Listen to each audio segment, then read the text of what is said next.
Hey guys, first of all, I just want to say thank you for 1,000 subscribers. You guys have been so motivating, and I know that my YouTube channel would not be where it is today if it wasn't for you guys.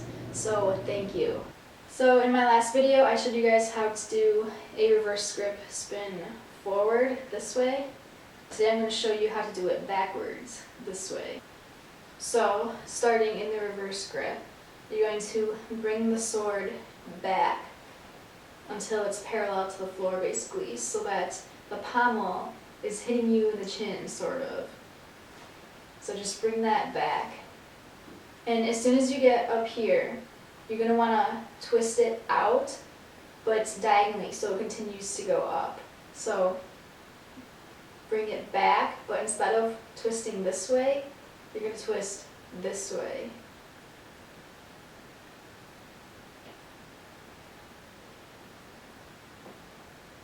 And then once you're here, you're going to continue to twist your wrist until it's almost perpendicular to the floor, pointing straight up and down.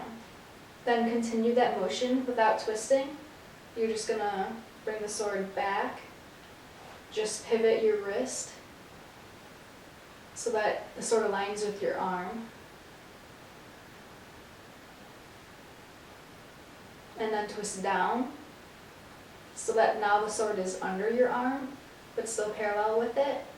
And then you're just going to release. I know that probably looked really confusing, but that was just the basic motion. Some more intricacies that will help you out is that when you get up here, you should let go a little bit with your back fingers, just like we do in every spin. You're going to need a lot of momentum up here so that you can get it around.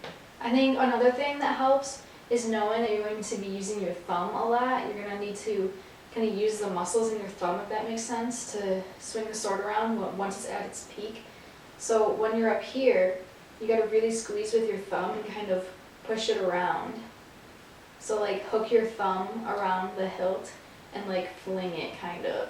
So you're going to go up, and then here's where you let go a little bit, and you're going to really squeeze with your thumb, and at this moment is when you try and hook it around. So really, it's all in the thumb.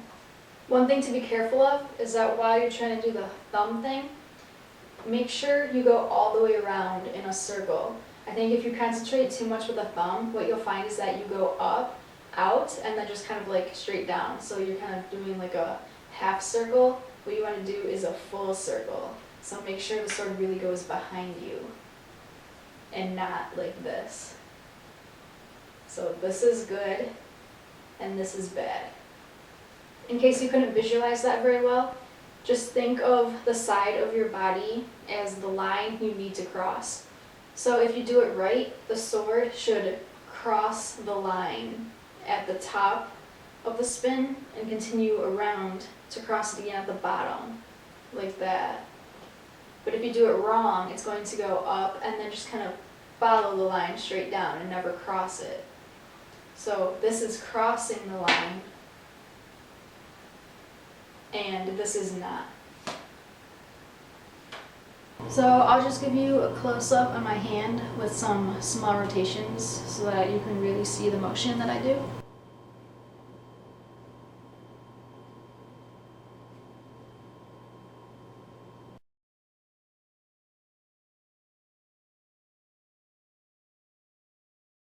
Now I'll show you some larger rotations so that you can see the entire spin as a whole.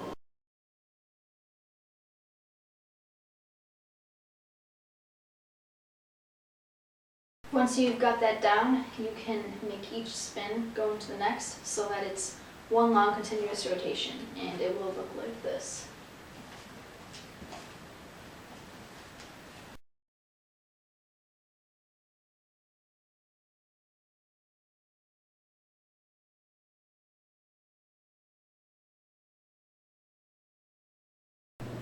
Here's how to do it in the left hand.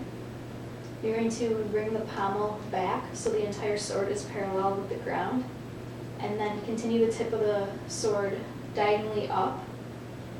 So if you were to do it all in one motion, really exaggerated, you would hit yourself in the chin with the pommel.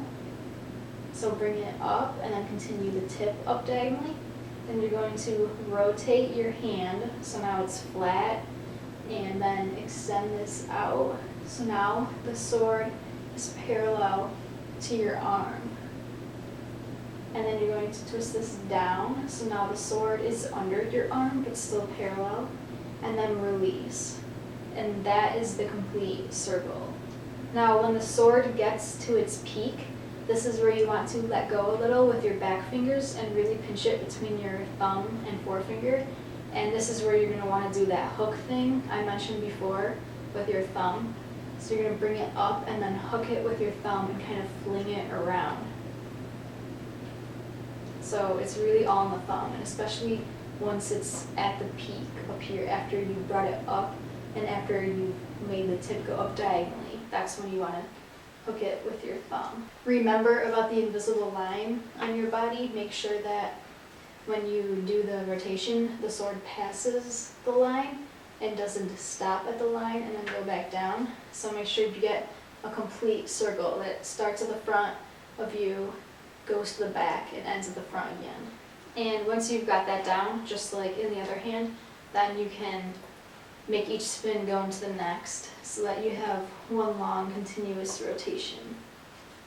So that was the backward spin in the reverse grip. I know it was probably pretty confusing, like most spins are that are in the reverse grip.